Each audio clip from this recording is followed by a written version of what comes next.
we're all very sad that he's no longer able to or just be here. But more importantly, the advice that he was giving us will be sadly missed. So. Not a good way to start the morning, but I think we also need to recognise the value of what he achieved for us. So thank you, Paul. We've got this morning. Sorry, Councillor Glaze, can I interject? I'm Councillor John Ennis from Reading. I firstly want to pay tribute to Councillor Fish. We worked very closely together, both neighbouring areas. And it's a sad loss for us all. And secondly, I want to say that I'm here today. It's my first meeting. I'm here, not necessarily representing Berkshire, but I just thought, I got the invite to come along to try and cover matters going forward. Thank you very much, John. And that was next bullet point on my. Sorry to interject. Sorry. No, not at all. The purpose was to welcome you today and to say that we look forward to, whether it's you or whoever, somebody actually representing the Berkshire local transport body. So welcome today, and thank you very much for coming in. We have apologies for Eddie Burrows Network Rail. Do we have any other apologies recorded? No. Yes, I think Vince has apologised for his absence. Yes. Okay. Thank you very much. So we'll make sure that's in the minutes. So then we come to agenda item 2, which is the minutes from the previous meeting. The draft minutes from the previous meeting have been circulated to members. I'm just trying to keep up with my technology. So if we can thank the board members who turned up on the 28th of October. It was a difficult time for a meeting, but we were very pleased with those that were able there to keep us core, which was really, really kind. So what I really want is approval from members for the minutes of that partnership board to be approved. Agreed. Okay, thank you. The first action in relation to the prioritisation work has been completed. Following the review, 2 additional schemes were included. The Kent Fast Track and Gatwick and Kent Service Enhancements. So they were put in. The second action is in relation to the Regional Active Travel Strategy and Action Plan development. Development has been completed and an update will be provided to the Partnership Board in January. So now we've approved those minutes. They will appear now on the TFSE website. So on to agenda item 3, which is declarations of interest. Are there any declarations that anyone wants to add? None? Thank you. And agenda item 4 is statement from the public, and you will see that we have no statements again at this board meeting. So we will move on to the business planning for 25-26, and Keir, are you going to introduce this for us, please? Morning, Chair. Yes, I will. So board members will remember that this year we've agreed to engage with the board as early as possible on next year's business plan to give members as much opportunity to influence it as they could. So we started that. We had a workshop in September where board members set out their priorities for the year ahead. And then subsequently to that, the Department for Transport asked us to profile our business plan in different funding scenarios. So they asked us to set out what it would look like if we had the same funding, 20% less and a 20% increase. At the same time, we reflected board members' wishes and set out an optimal funding scenario. So to do everything the board wants to do, this is the funding level we'd need. Things have moved on a bit since then, so we were hoping the department would come to us with our actual funding settlement for next year so that we could profile our business plan to that accordingly. That hasn't happened yet, but officials at the department have said they're aiming to get advice on Transport for the South East and all SEB's funding to ministers at the end of January. So as part of that, they've offered us the opportunity to submit a draft business plan, which will really, the purpose of it is really just to set out the value of all the work that we've already said we're going to do, and really make the case for our funding. So that's the decision we're bringing to this board today. So we just want to ask board members, are you happy for us to submit a draft business plan to the Department for Transport in January, which would first bring to the board meeting in January as well? And hopefully then we'd get decisions from ministers on funding and be able to finalise the business plan at March's board meeting. Thank you, Keir. Are there any questions or comments? No hands going up. I think makes absolute sense to me to get. I've got you, Joy. I'll come to you next. To get a draft development plan in place and then see where it takes us. Hopefully, after next year's work through the fairer funding review, it's still called that, we may get longer term certainty about the funding of subnational transport bodies. So, Joy, you want to go next? Thanks. I was just going to say more or less the same as yourself. It just seems a very sensible way to proceed. Thank you. Yeah. Excellent. So we were asked to note the developments on the Transport for South East business plan for 25-26 and agree that we should bring the business plan to the January board in advance of submission to the Department of Transport. Are we happy to do that? Yeah. Agreed? Agreed. Yeah, agreed. Agreed. Thank you very much. So we now come to the transport strategy refresh, and Mark, I think you're going to introduce for us, please. Yes, I am. Thank you, Chair. Good morning, everybody. It's Mark Lely. I'm Head of Strategy at Transport for the South East.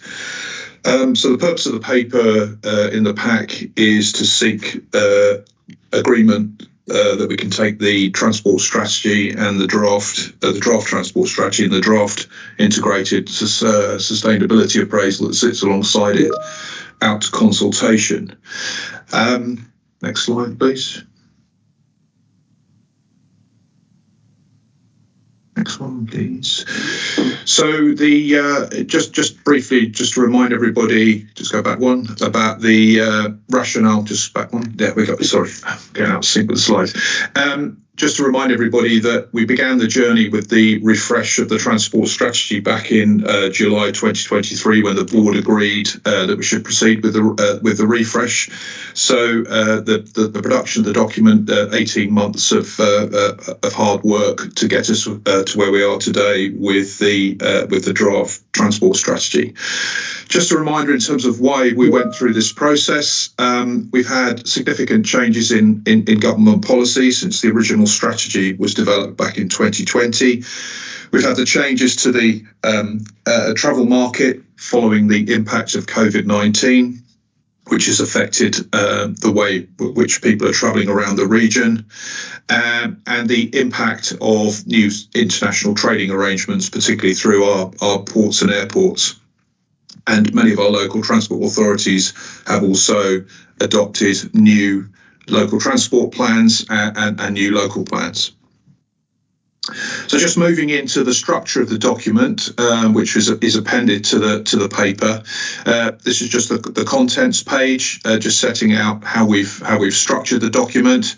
And what I'm now just going to do is just to work through some of those sections to give you an overview of the main elements of the strategy.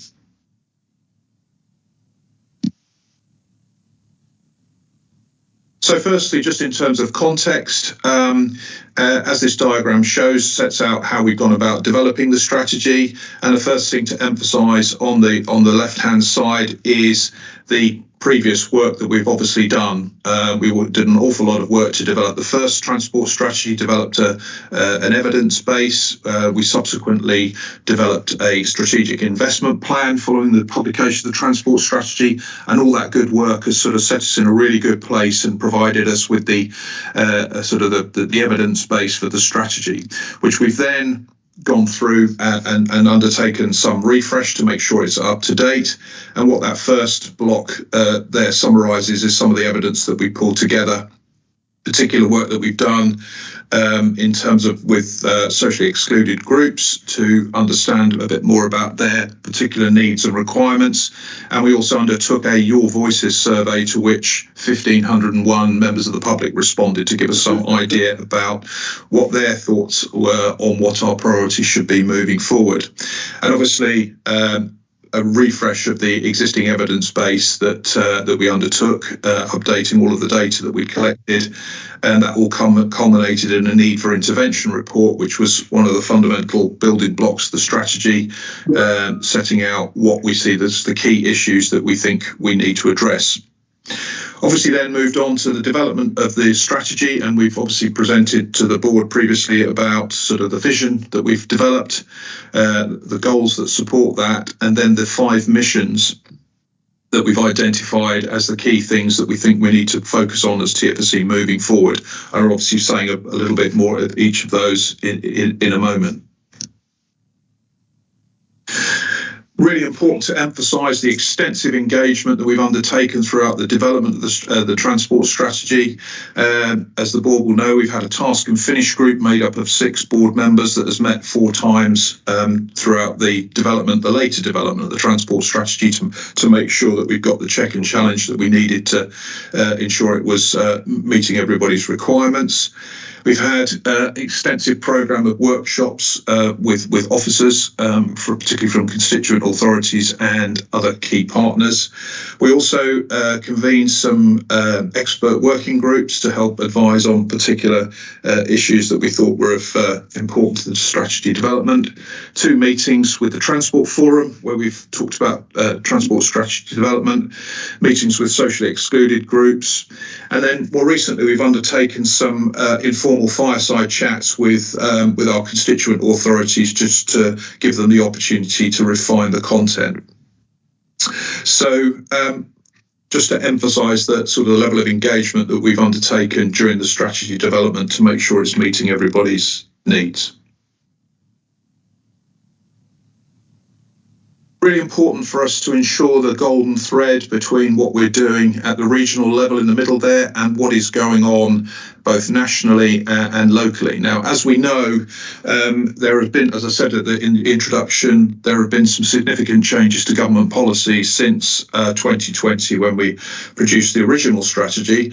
And what we summarise there is just some of the things that have happened, just particular to highlight, obviously, the creation of Great British Rail.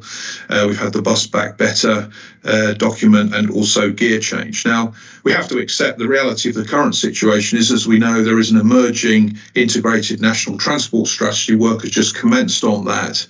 But in terms of sort of early sight of what we're hearing about how that document is shaping, and as we sort of set out in the paper, we kind of we're understanding as we move forward what some of the key themes of that are likely to be, and we hear it's going to be about putting the needs of people and places first rather than networks and infrastructure. It's about sort of a more people-based approach to things, seeking better integration between transport modes, particularly to provide seamless, accessible journeys to everybody who wants to use the network. And another thing that's emerging is sort of better use of technology and data to help with that integration and achieve better outcomes for everybody. So in terms of what I'm going to show today, we feel confident that even though we have that work is still emerging, that the content of our draft transport strategy shows good alignment with what we hear is going on nationally with that document. But we'll obviously, through the consultation process and as we move through next year, be keeping a close eye on that, seeking to engage and influence as we're able, but keeping the board appraised of any changes we think are needed to the draft strategy to reflect what is going on nationally.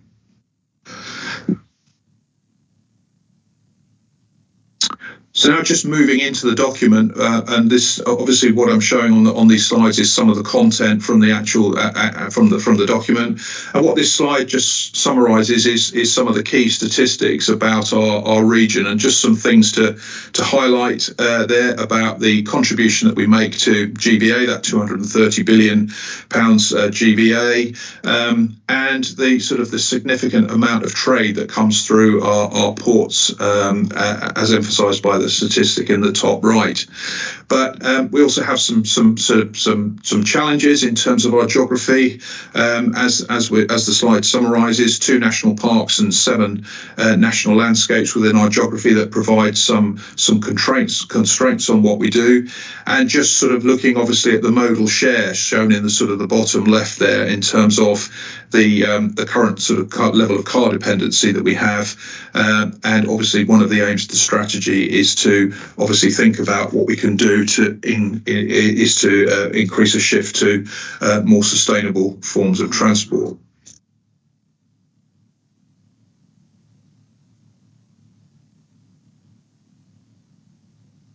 As I said, the Need for Intervention report is a key document for us, and what that set out was some of the key challenges that we face within the geography, and these are summarised on the slide. So the kind of the national productivity challenge, which is obviously live for us. The changes to the patterns of international trade that we've seen recently, the decarbonisation challenge that we face, and as the slide says there, that in the southeast, transport accounts for 40% of all carbon emissions. So significant work that needs to be done to address that.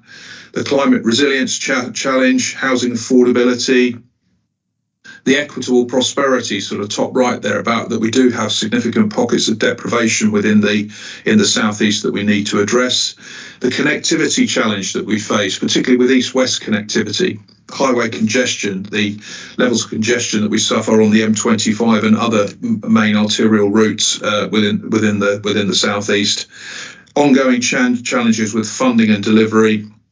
And the technology, the challenges that we face. How can we enhance the technology that's available to get more efficient use from the network that we already have?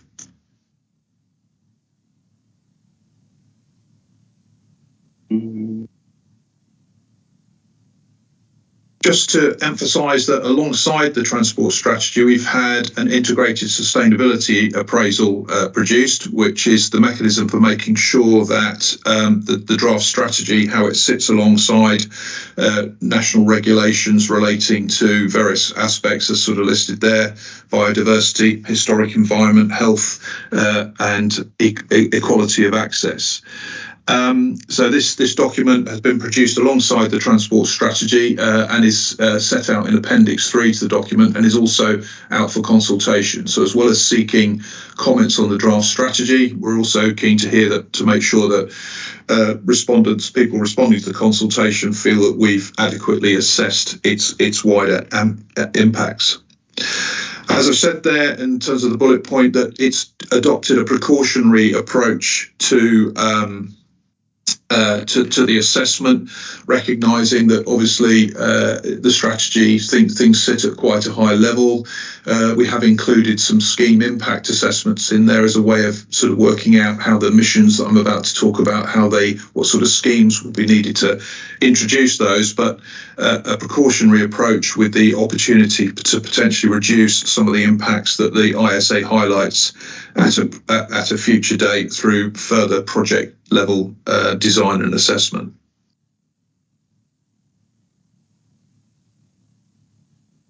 So the vision, and we've shown you this vision at a number of board meetings, but as I said before, there's been quite extensive wordsmithing on this. So the vision is what's sort of set out top left there in terms of what we're seeking to achieve by 2050. Our vision is for the South East to offer the highest quality of life for all and be a global achiever in achieving sustainable net zero carbon growth.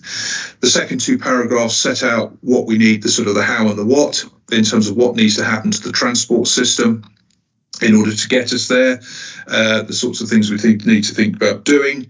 And then that vision is supported by those three goals shown on the right-hand side in terms of economy, society and environment. So the concept of achieving sustainable economic growth, which is key to underpinning that vision.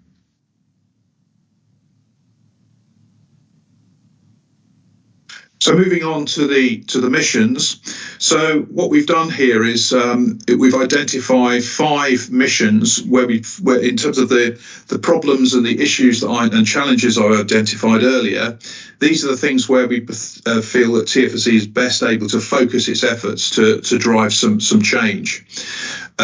So we've identified 5 of these as shown on the slide: strategic connectivity, resilience, inclusion and integration and inclusion, decarbonisation and sustainable growth. And each of what I'm going to obviously do is just talk through a little bit more each of those missions. But in terms of the document, you will see that each has a mission statement. We then set out some success criteria and a route map sort of identifying what we think the key changes that are needed to achieve that mission. And then we also include within the document a map that just highlights some of the key priorities as they sit at the moment. Now, I must emphasise that obviously what we're not in the transport strategy is getting into too much detail about specific schemes. So those priorities are sort of the more global interventions that we think are needed across the region to achieve each of those missions. So just moving into now just to talk through what each of these missions is about. So the first one, strategic connectivity. So this is all about what changes do we need to make to the network to ensure that, as it says there, all communities can access high quality transport links and key services. The success criteria is also set out there. So it's about getting journey time comparability on all of our network with those that exists on those links into London, and good public transport accessibility is the other key success criteria, and also that compatibility between road and rail freight as another success criteria.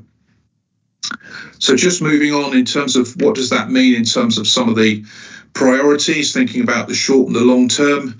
There's a lot more information obviously in the document, but just what this slide summarises is some of the priorities we need to think about. So that's about continuing the good work that we've already sort of commenced on, identifying where interventions are needed to enhance road and rail connectivity.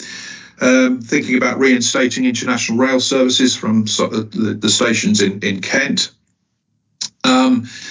And providing good connectivity to Gatwick and Southampton airports, and also the other international gateways. Like I say, this is just some summaries here. This is not an extensive list, just to give you a flavour of what sort of priorities we're identifying. And then there's some other key longer term priorities also summarised there. Just moving on in terms of what does that actually look like? And as I say, this is just a high level sort of summary of the sorts of interventions we need to think about across the region. And the theme that comes out here quite strongly is the need for improved east-west connectivity. As I said, we have good radial connectivity into London, but our east-west connectivity is particularly challenging.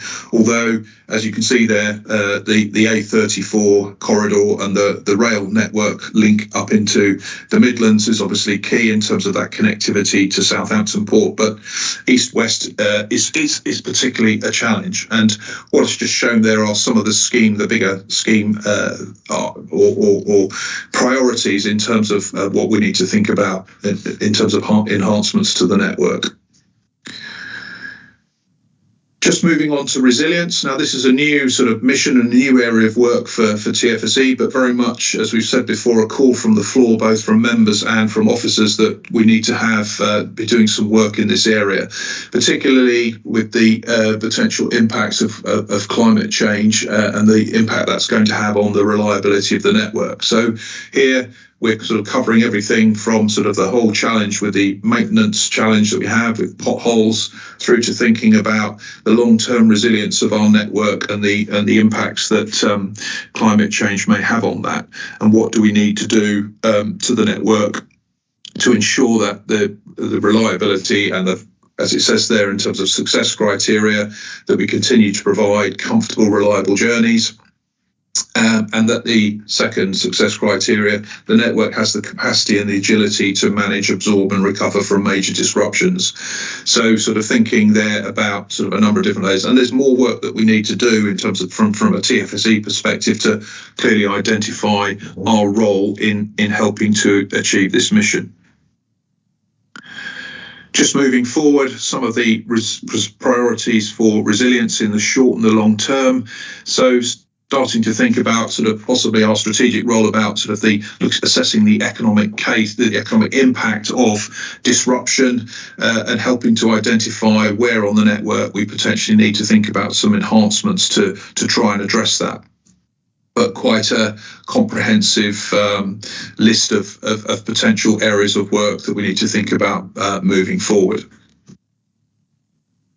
So in terms of what does that look like, and whereas the previous slide on strategic connectivity was very much focused on it, or there was an east-west sort of theme to that, very much here we're looking at kind of resilience of those existing corridors, particularly into London. And just to sort of highlight a couple of things there around sort of the Brighton Main Line and the capacity and resilience of that, but also the kind of the challenges, the ongoing challenges in Kent in terms of access to the ports of Dover, and the potential need to move forward with what's the Kent bifurcation strategy that looks to sort of make better use of the network to enhance connectivity to the ports, with obviously the Lower Thames crossing being an integral part of that.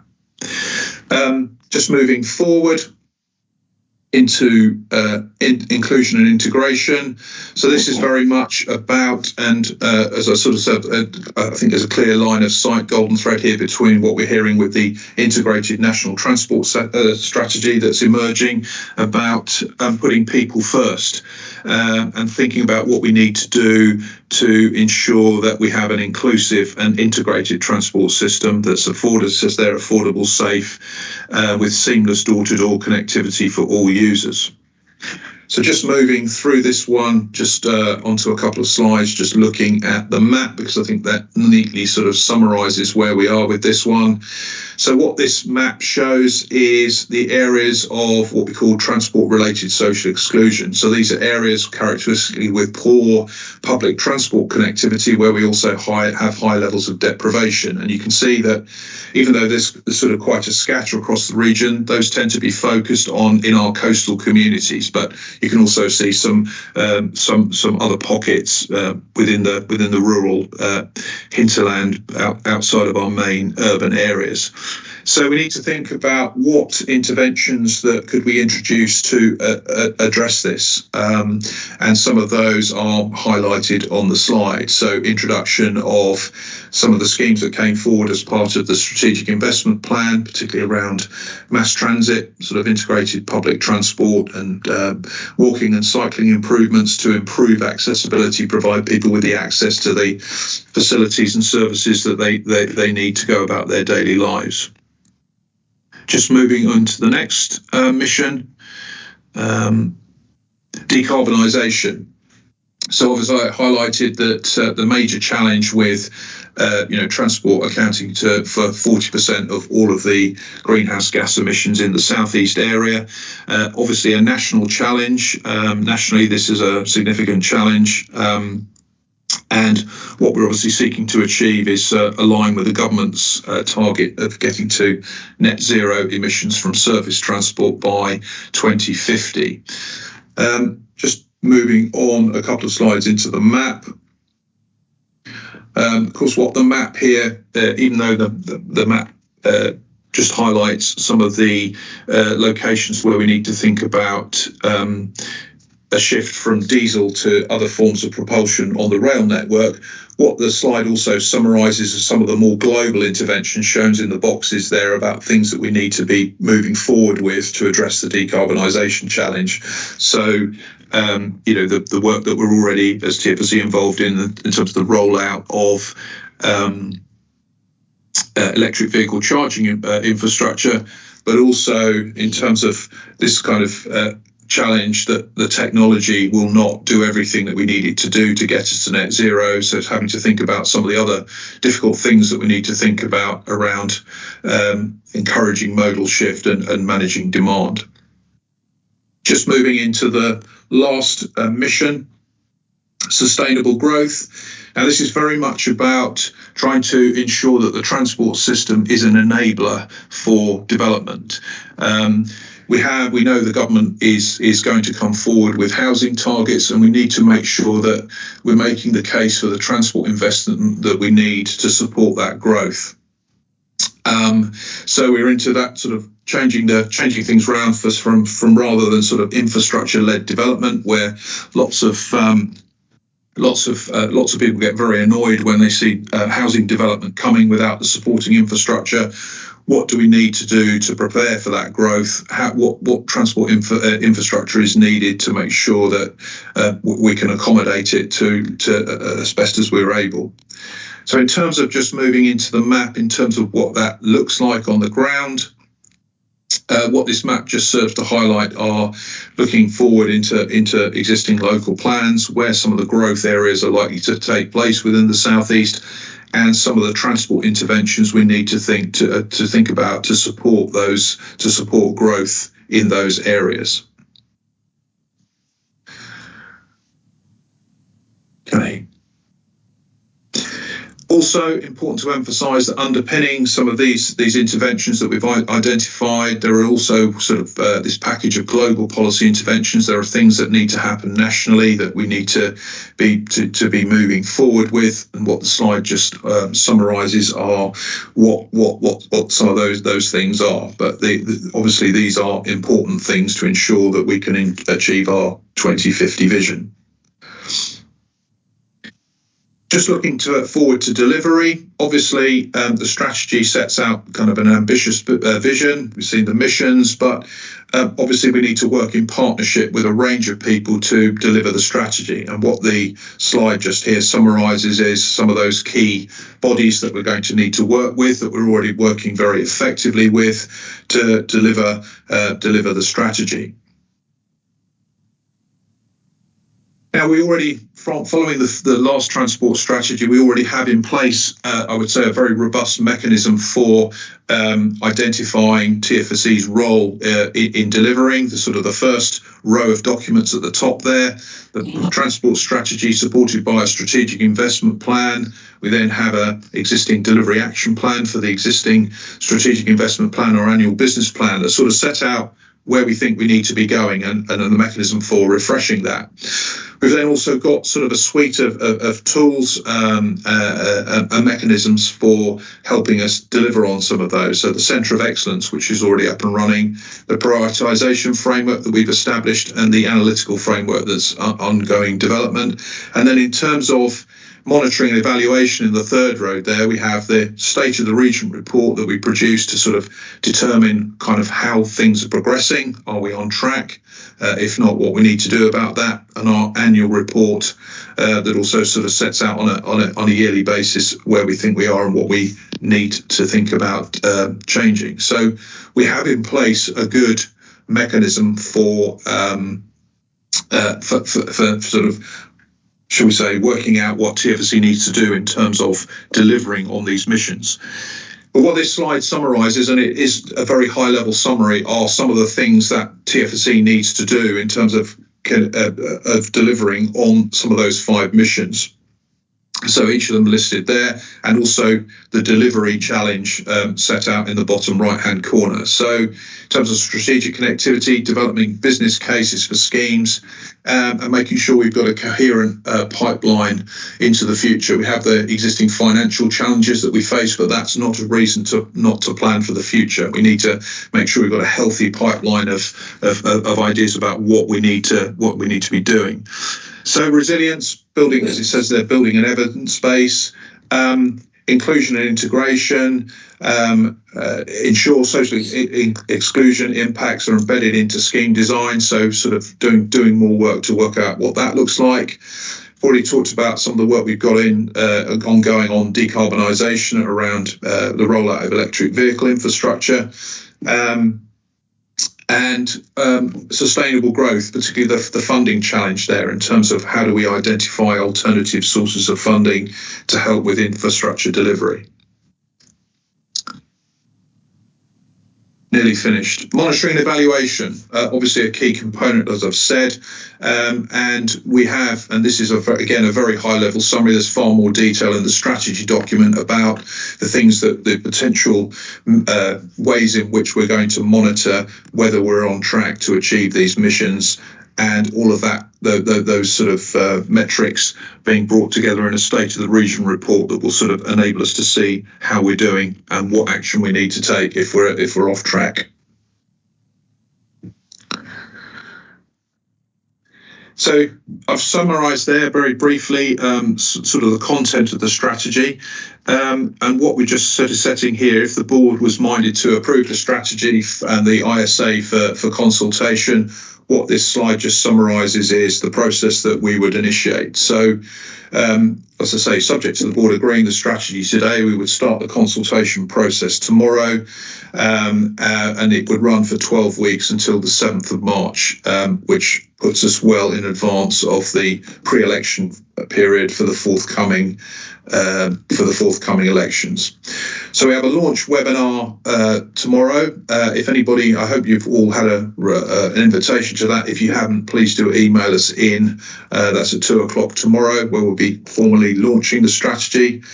We'll then be undertaking a number of road shows across the region, particularly to get members of the public to respond to the consultation. We'll also be offering some strategy surgeries to help those people who are formulating responses answer any questions that they'd like to help them to finalise those.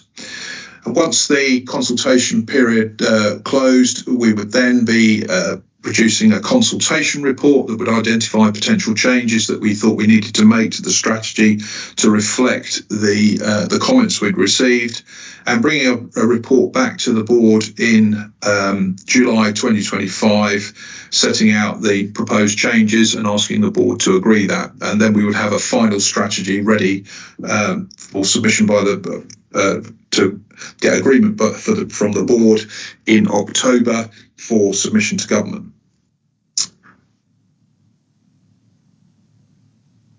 So that is a quick run through the content of the strategy. Happy to take any questions that anybody may have. Thank you.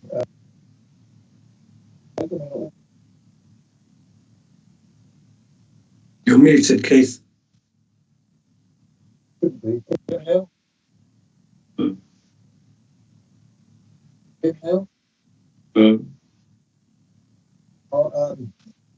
them on the screen. I've gone out. Thanks, Bill Roll. You're very faint, Keith. Very faint. Yeah.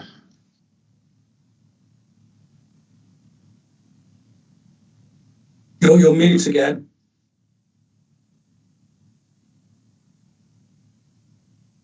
You're still on mute, Keith.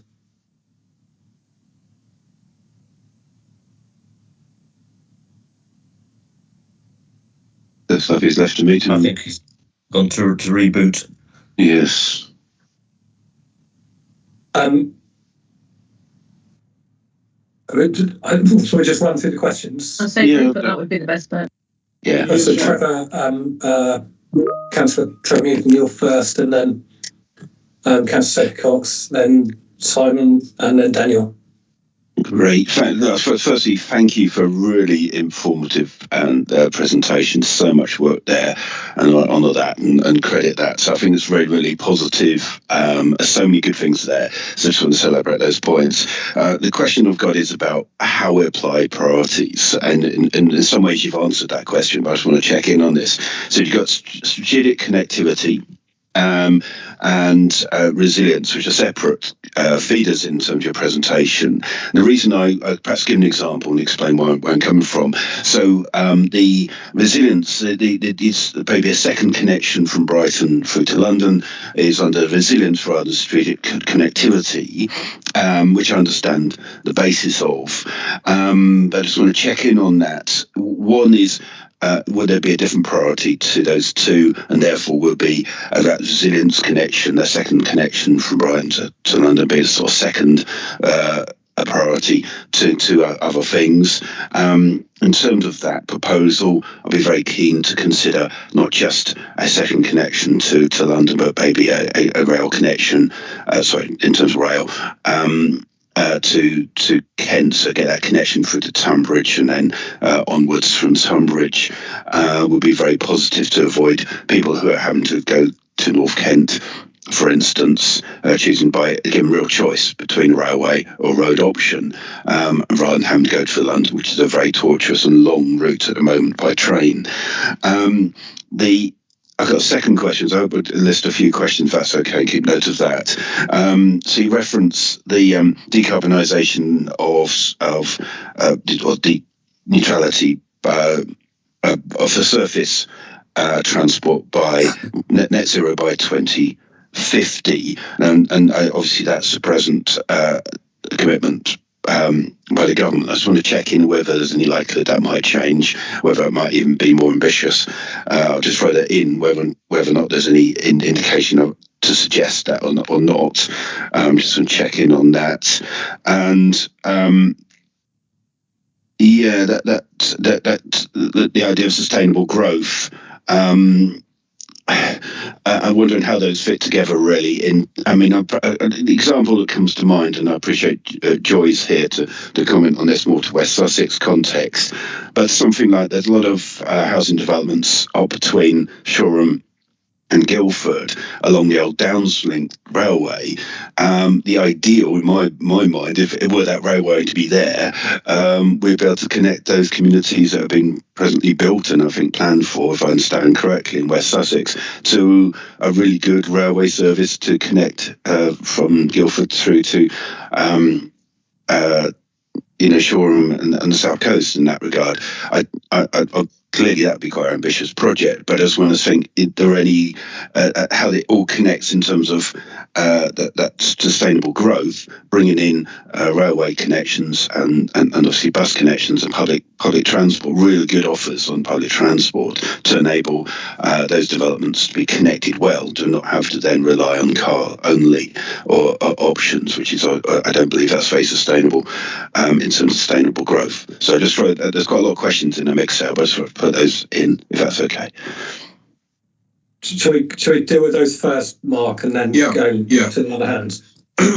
Yeah, so I think an important point you raised about the sort of the relative priority between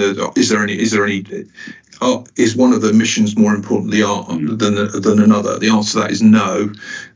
We've obviously had to present them in an order, but that doesn't infer a priority. They're all being taken with equal priority. So the schemes that you saw, or the not the schemes, but the proposals that you saw within on those two maps, it's not any one is less important than the other.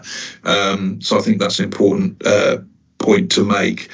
In terms of the target about decarbonisation target, I mean, obviously we're aware that different constituent authorities have different potential timelines for reaching net zero. I think we get into quite a complicated situation if we try to come forward and suggest something that was an earlier target, because wouldn't align with what everybody is thinking. So I think in terms of the best way through that for us at TFSE is to stick with the government target, and if there's obviously any shift to the government target, then we would move with that.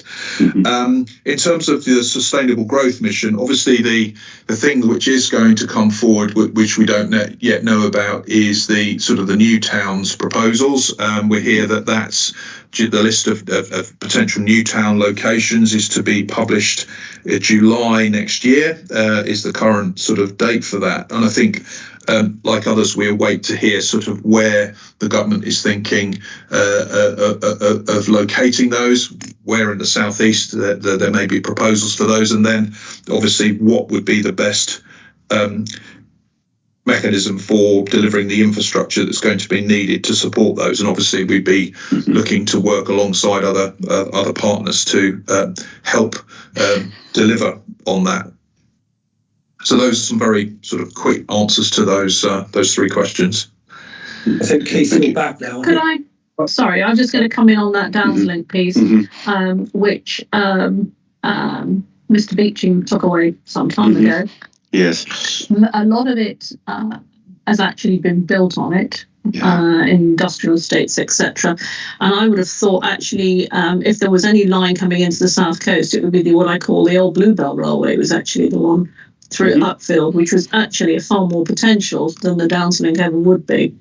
That's my own perspective. But actually, my greater perspective is, could we just improve what we've currently got?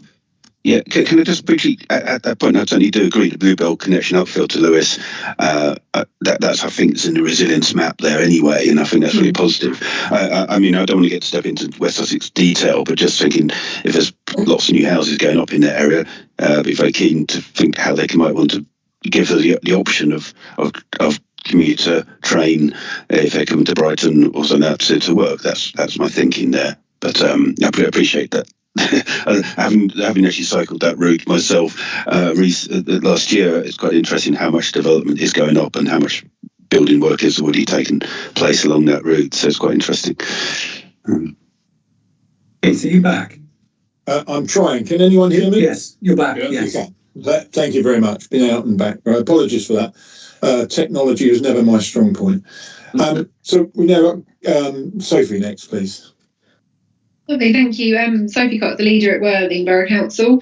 I was just wondering, there's a couple of things. Could you just explain what the Sussex Coast Mass Transit was for someone who's quite new to this meeting? And also, I know that the A27 wasn't on the map, and I just wondered where we were with that. I know it was removed as a major project from the government's wider plans, but I know that we do need, from us here in Worthing, some kind of future look at how we try and improve that area and where we are currently with that. Thank you.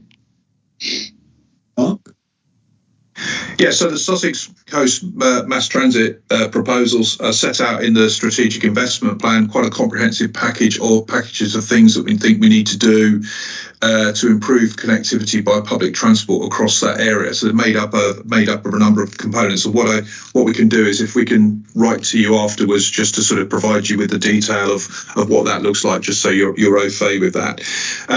The A27, obviously that east-west connectivity, the A27 in its entirety is really important to us. Obviously, there's been some bad news recently about the Arundel bypass scheme being sort of shelved, cancelled, but we will still, as TFC, continue to make the case for the need for strategic investment in that corridor. There are pinch points along there. The government is still talking about the need to address pinch points, and Arundel by no means was the only place where additional investment is needed. We've obviously got the Worthing issue, Chichester. So the A27, we will continue to make the case for the need for need to address the pinch points that exist along that corridor. Okay.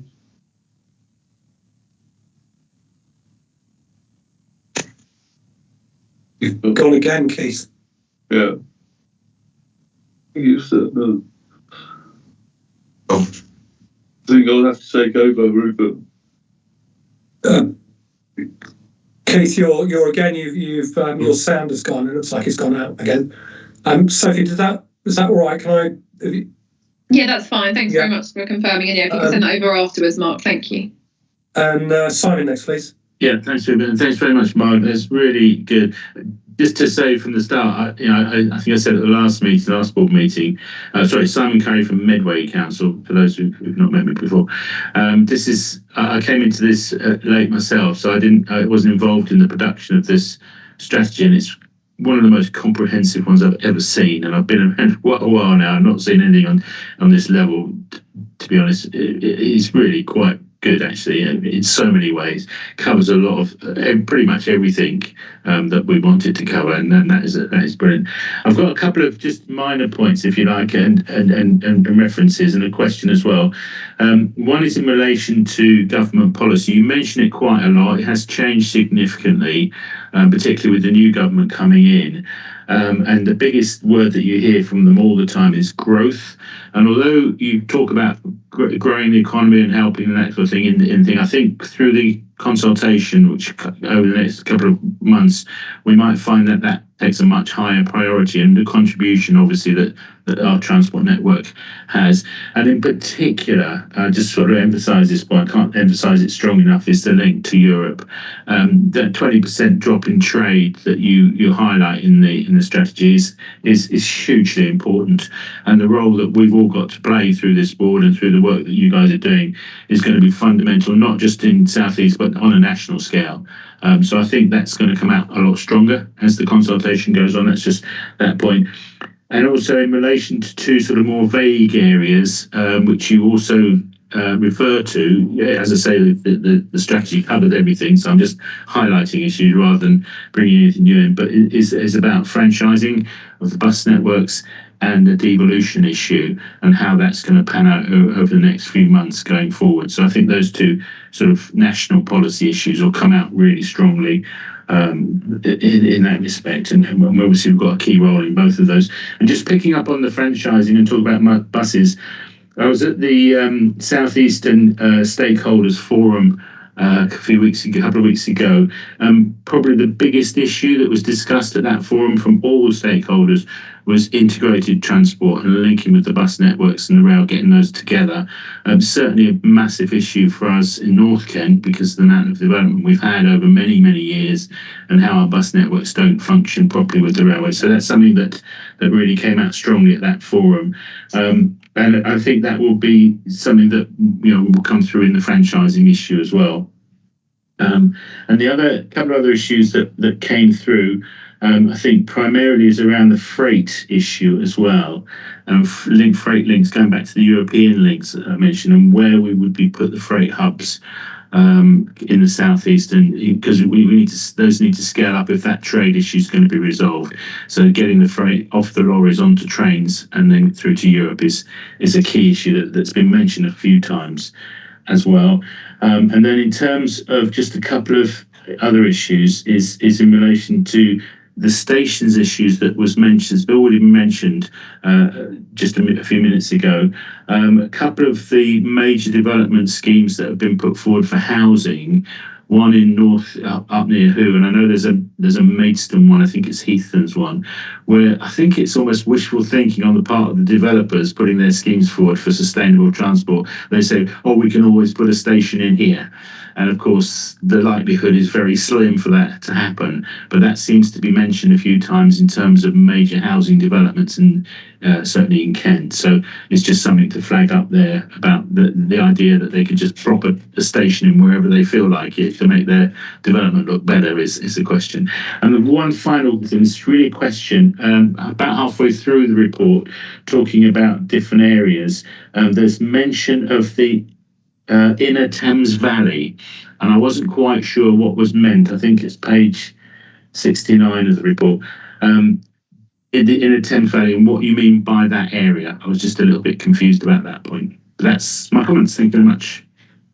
Thank you, Simon. I'll go to Mark just before I do. On the point you were making about growth and the relationship with transport, although the Secretary of State's changed since the announcement of the integrated national transport strategy, I think we're making a reasonable assumption based on the government's manifesto that the principles behind that will still continue. There's a lot of emphasis on the safe, reliable and consistent and accessible transport. A lot of emphasis on public transport. But I think what is quite interesting is the cultural shift. And it's the cultural shift not only from policymakers, but also from users, getting, the message across that there are alternatives. And I think it'll be quite interesting to see how that plays out as that integrated national transport strategy starts to develop, because it ultimately feeds into the point you're making about growth and sustainable growth, and points that other members have previously made about making sure the reliability of the existing networks are as best as they possibly can, as well as looking at how do you put that emphasis on people in place? How do you provide the local leadership and autonomy to make some of these differences, as well as some of the accessibility aspects as well? I think the speech that Louise Haigh went through in Leeds, which Keith incidentally attended, he might offer some insight when he's back, sort of sets out government's plans. And I think as Mark pointed out at the start of the presentation, having worked with some of the DfT policy officials, as well as the person who's heading up the National Integrated Transport Strategy, I think our strategy chimes quite well. And then, as we're all sort of waiting with bated breath on the devolution white paper and what that might mean, and also the planning and infrastructure bill, and we saw some trailing, I think, of that over the weekend in relation to planning and housing numbers. But Mark, there's a couple of other points there you can pick up. Yeah, I think the general point is we need to remain agile. Obviously, we produce the strategy, but through our sort of annual business plan, as you know, which we bring to you, we have the ability to, shall we say, flex our work programme to reflect any emerging priorities that we do hear from government as we move forward. So your points about sort of franchising, moving forward with franchising, the buses bill is sort of still in the process of being formulated. So if we need to respond to that, and if there's help we need to provide constituent authorities with that aspect, then we're sort of here ready and willing to do that. So I think it's through our business planning process that we can remain agile to some sort of emerging operational issues that the government may come forward with. In terms of your question about Inner Thames Valley, that's our sort of reference to the making provision for Heathrow and the M25 sort of challenge. That's sort of a way that in terms of a geography, that's what we mean by Inner Thames Valley. It's that area that's peripheral to those two transport challenges.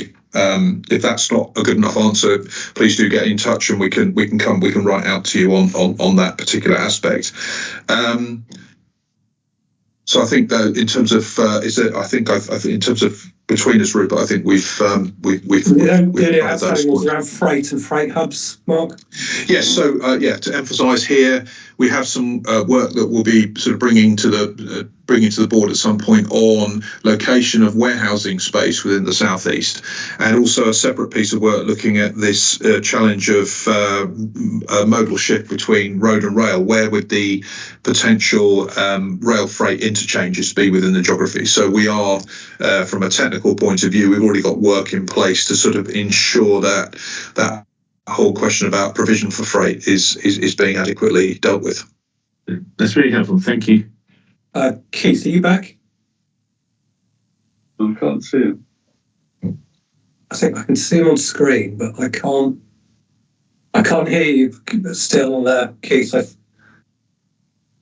I wonder if it's possible to do it come in on your phone, perhaps. Okay. Let's trot through these questions. So, Daniel. Thank you. I was going to make some of the points you've just made with Mark, actually. First of all, reinforce the fact that I think this is an exceptionally compelling piece of work. There's an enormous amount in there, and I think it's being done exceptionally well.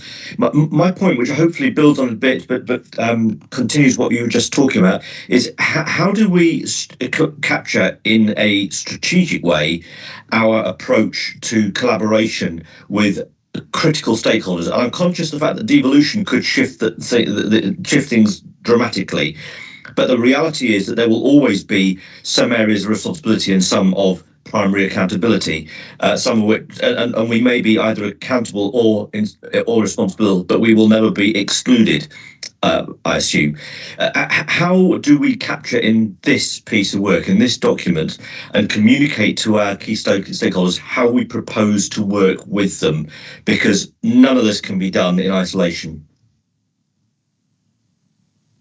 Yeah, I think if the delivery section does sort of, it kind of emphasises the need for us to work with others, quite how, as you've sort of identified, quite how that interrelationship works as sort of the devolution journey that has now commenced, how that shapes.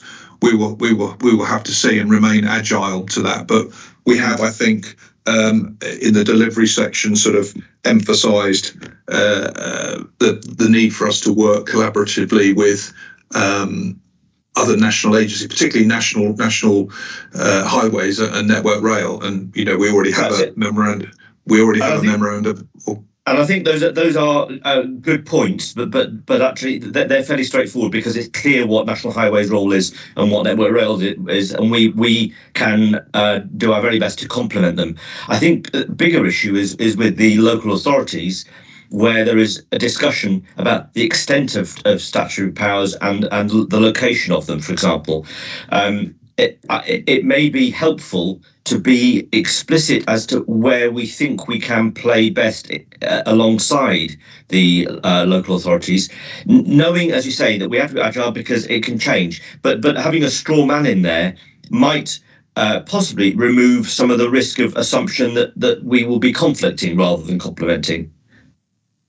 I think, Daniel, my sense at the moment is that there is, as you might expect, a degree of uncertainty in terms of the both the government's encouragement of mayoral combined authorities, I think slightly compounded by the possibility of local government reorganisation, none of which is particularly clear at the moment.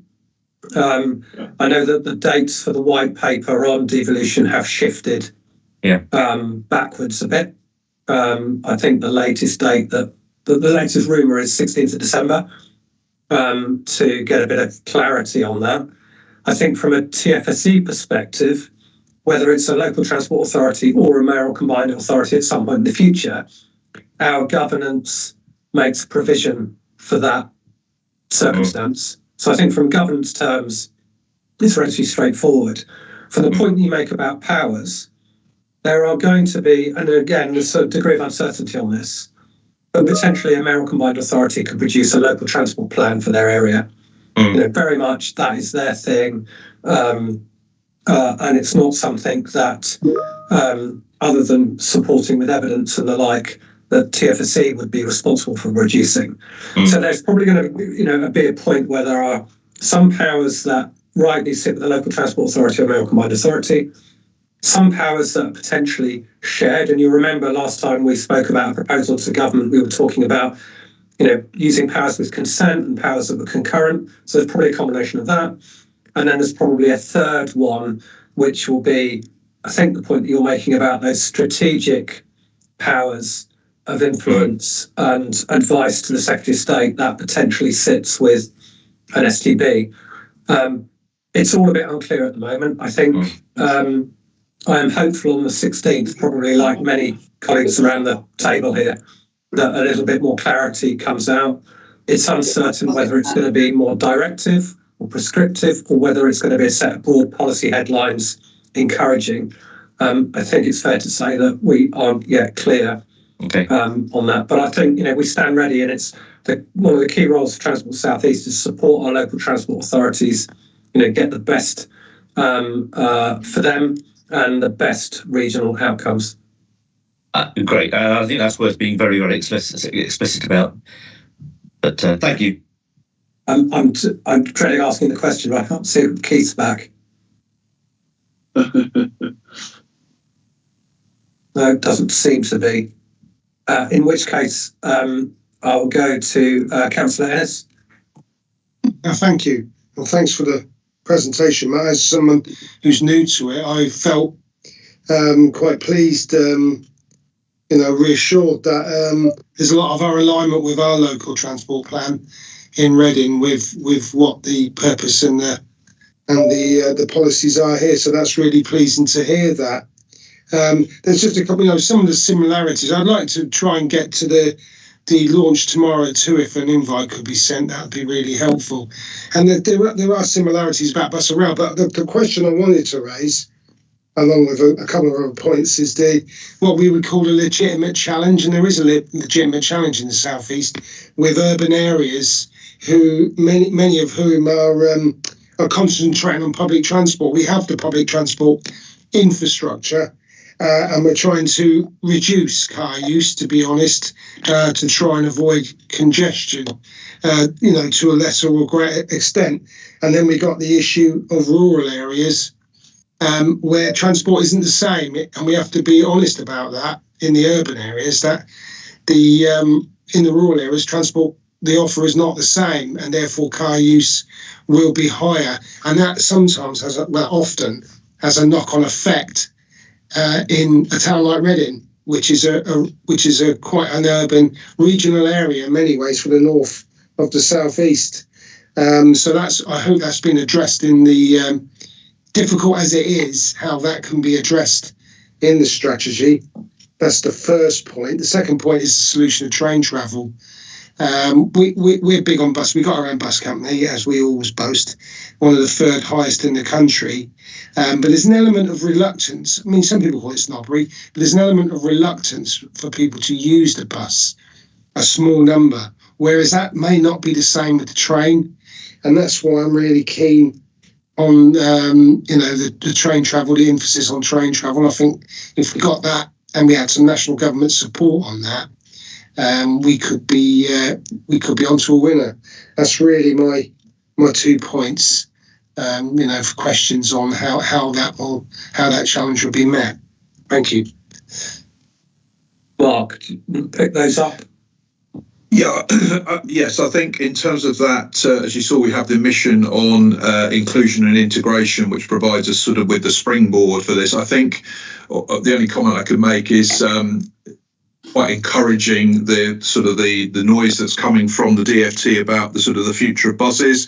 We've got the buses bill, which is going to provide, from a legislative context, the ability to make franchising easy. And I know that doesn't work everywhere, but there will be some other sort of mechanisms that are looking forward to. So I do think, and we're clear sort of from a transport planning point of view, that if we are to achieve modal shift, then it's buses that are going to have to do some of the heavy lifting, because the sort of the rail network is more of a fixed entity, whereas buses provide us with a sort of a more flexible, agile way of getting improvements in quickly. So it's encouraging that the new government is continuing the good work that the previous government did in terms of a clear emphasis on buses. But obviously within our geography, as the points you made, we need to reflect those contrasting issues that you face in a rural area compared to urban.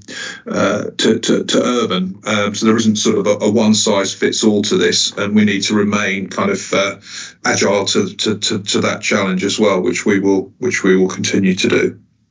Thank you, Keith. I can see your back. Yeah, can you hear me now? Yes. Okay, so thank you. I'm on the phone. God knows what's going on with the IT. Apologies to all. We have Tim next, so over to you, Tim. Thank you very much. Could I just say that I've got building work going on in the background, so I'd have to interrupt if the drills start up again.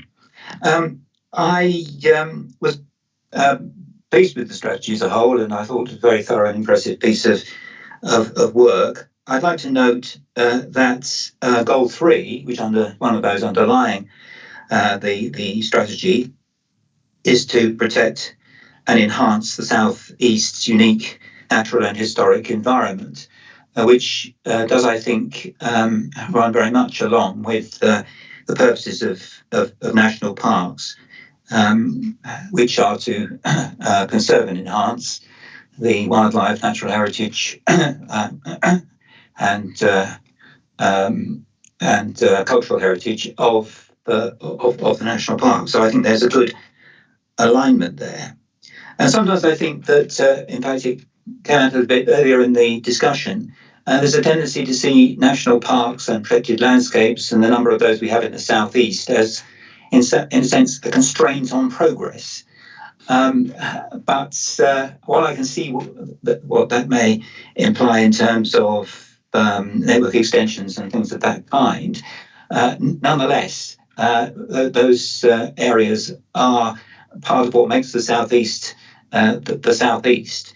And that took me really to goal 2, to improve the quality of life and access to opportunities for everyone, which is what we also in the national parks and protected landscape, other protected landscapes are all about. And in that connection, I have noted that the discussion tends inevitably to focus on the major corridors and links and how existing links could be upgraded.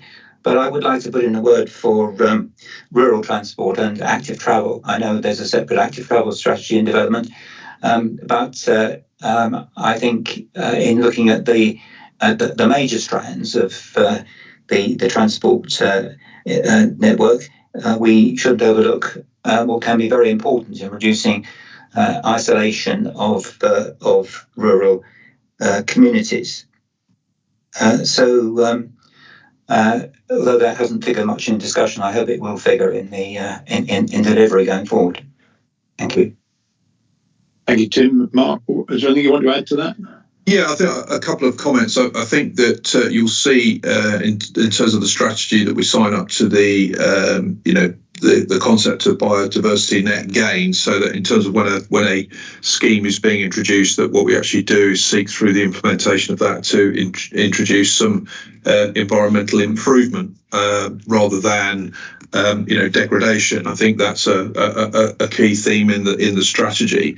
I mean, I think as the map that I showed on when looking at the inclusion and integration mission, even though I was emphasising sort of the clustering of areas where there's transport-related social exclusion sort of on the coast, that also there are pockets within the rural context that also are prevalent, and it's something through the work that we need to do as TFSE to identify more specifically what we're going to do to achieve that mission, that we need to keep a focus on, that it's not just about deprivation in coastal urban areas, but this kind of this challenge that we face also in many of our rural hinterlands.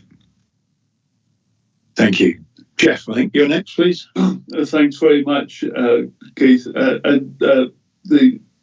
My point was such, Mark, that I think it's an excellent report, very, very good, and you presented it very well. My only concern is that what happens if central government doesn't prioritise the same things, the same elements of transport that we think are the most important.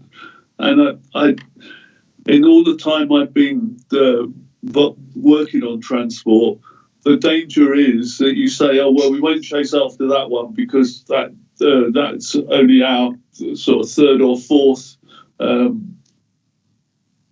thing on our list, whereas we may from time to time have to go with the tide and take advantage of where the needs match the priorities of central government. That was all. Yeah. I mean, I think there's always a risk, isn't there, Jeff? But I was really impressed that the current national transport strategy did dovetail very well with ours. But I think come back to what Mark or Rupert said earlier.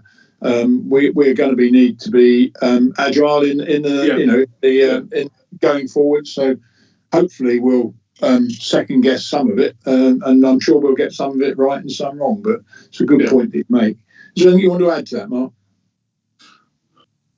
I think just as sort of in terms of integration, it's going to be interesting to see whether the integrated national transport strategy prompts a reorganisation of the DFT such that it's on a bit more of a multimodal footing. So rather than sort of separate as we have, as we know, investment programmes for road and rail separately. Obviously, one of our points that we try to land is the need for a multimodal approach. So I think it's one to watch in terms of whether the integrated national transport strategy prompts a bit of a refresh, shall we say, of the way we're organised nationally to try and ensure if there is this focus on people and places, that everything is organised a little bit more to deliver on that in terms of particularly not just the organisational thing, but how the funding is allocated as well. So it's going to be an interesting journey to watch that. But I think we're in as good a place as we can with the missions that we've got to be responsive to that. So we haven't gone modal, as you can see, because there's an inherent danger in doing that. With it's more thematic, which means we're in a better position, I think, to respond. And I think this issue about I don't know that we'll ever be totally aligned with government. Our mission is to, or the legislation asks us to produce a transport strategy for the South East. So it's our job, isn't it, to say what we think we need, which might not always be what government wants to hear. But we obviously, I think we obviously need to ensure as best alignment as we can. But there may be things where we continue to push for something which we think is really important to us that might not be the highest priority for government. Thank you. I'm struggling to see any more hands. Are there any that I've not picked up? There's Dan Taylor from the DfT, Keith. Dan, please. Thanks, Keith, and hello, everybody. I just thought it might be worth me coming in briefly here just to pick up on, I think, a couple of things that Mark and Rupert have said, just in terms of the sort of status of the Integrated National Transport Strategy with the change of Secretary of State. So, as you would all know, of course, we've had a recent change of Secretary of State. So a few things will remain sort of that need to be confirmed. But I think, as both Mark and Rupert have said, our working assumption is that the plan for the Integrated National Transport Strategy remains. We think that's still likely to continue. The team that are running the strategy that the TFSC team have been engaging very closely with are sort of pausing on a few things just to make sure that they've got the new Secretary of State's mind and to allow the new Secretary of State to have an influence over the direction. But I think in broad terms, we would currently expect things to continue along the same lines as the event you attended, Keith, not so long ago. So whilst we watch that space to a certain extent, our current planning assumption, if you like, is that things are going to continue along the same vein. In terms of the government still has the same overall missions, of course, and the new Secretary of State, we had an introduction with her just last week, and she sort of talked quite a lot about, you might remember Louise Hagers had outlined the Secretary of State's sort of 5 priorities previously, and Heidi Alexander has essentially underlined those and said that those remain priorities, and that, so we're not expecting big change in Secretary of State's priorities with the change of Secretary of State. So whilst I think with any Secretary of State change, people are always different. You could see a shift of emphasis in certain areas, but I would expect the main tenets of that to remain as you expect. And as both Mark and Rupert said, I think there's been some really good engagement from TFSC with the Integrated National Transport Strategy team, and certainly quite a lot of alignment there. So sort of I think we continue on the right lines, but we'll continue to work with you to make sure that if there are any sort of touch on the tiller, as it were, we'll make sure you're linked into those. And thank you very much. For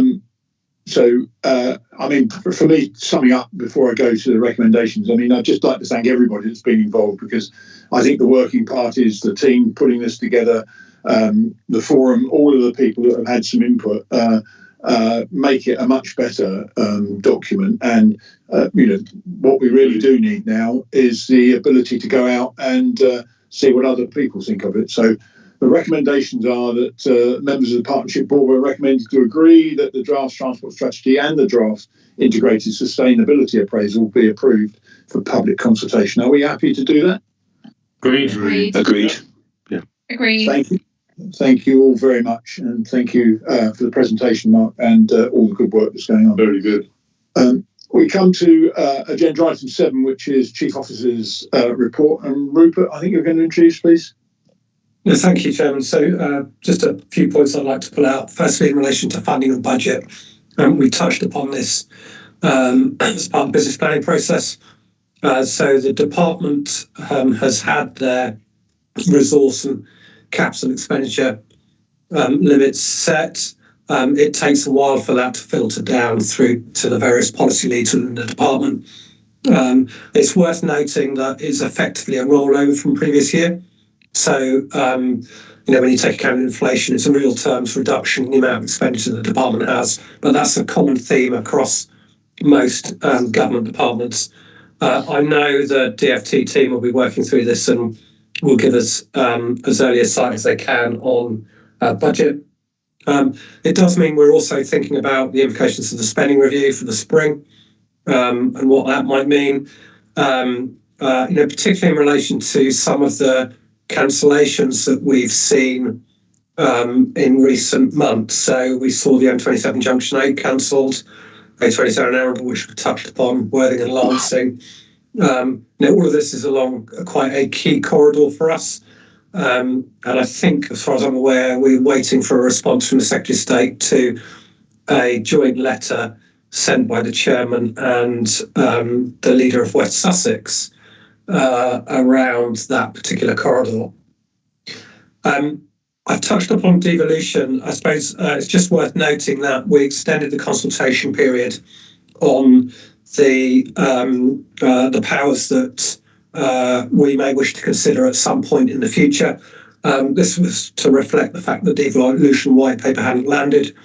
And as I mentioned earlier on, latest views are that this will come out on the 16th of December. Don't hold me to that. Date has changed a number of times over the last couple of months. That might give a bit of clarity. There's no point speculating other than to say, I know a number of local transport authorities are looking at closely now about what this might mean for their geography, and they are working with partners. And the offer from Transport for South East is to work with you at whatever point that is appropriate. And then final bits just to add is that the 7 subnational transport bodies across England attended a information gathering meeting with the Transport Select Committee. So that's the newly formed Transport Select Committee the other week, just to give them some insight into the work of STBs and some of the challenges that not only STBs face, but local transport authority colleagues too. And then, as Keith has mentioned, the chairman attended the launch by the Secretary of State of the Integrated National Transport Strategy at the back end of November. Other than that, Chairman, the rest is just for information. Thank you. 2 things I'll just add before I open it up for comment. The first is on the devolution. I mean, we could sit here for the rest of the morning contemplating where we might go. My understanding is that it will be more directive than aspirational, and one can only hope that that's the way it goes. It doesn't matter what's in there. The worst thing in the world is that we get to a position where there is lack of clarity. So I can only hope there is some clarity about where we end up. The second thing that on the launch of the transport strategy, it was, I thought, worth going up and good to catch up with the director, Danny Williams, and thank Keir for showing around and introducing. I sat with Keir for some time saying, I know Danny, and I couldn't think where from. He is actually one of my residents, so it pays to pay attention to your residents, those of you that are elected. So good stuff there. And the bit that Rupert didn't say is we continue, and I hope that you're all happy with this, we continue to meet with as many MPs across the area as we can, just to bring them up to speed in understanding what a subnational transport body is. Nothing more than that, in as much as we've got a considerable number of new MPs that probably don't know what we are, and we're doing our best to get that information out. We do try to let you know when we're in your area, but if we fail, it's not through not wanting to. It's just a matter we have to take opportunities when we see them. So questions or comments on Rupert's paper? And I can't see any hands, so somebody will have to tell me. None? Sensible. No hands. Okay, so that takes us on to agenda item 19, and thank you for that, Rupert. We've noted the recent activities from that. Is 19 is any other business? Is there any other business that anyone wants to raise at this time?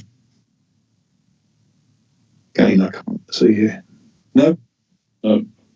My goodness, right.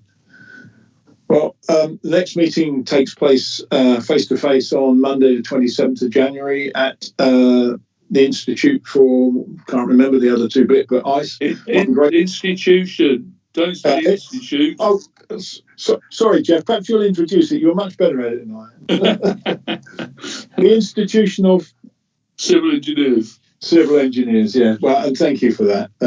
And no disrespect meant to your august authority.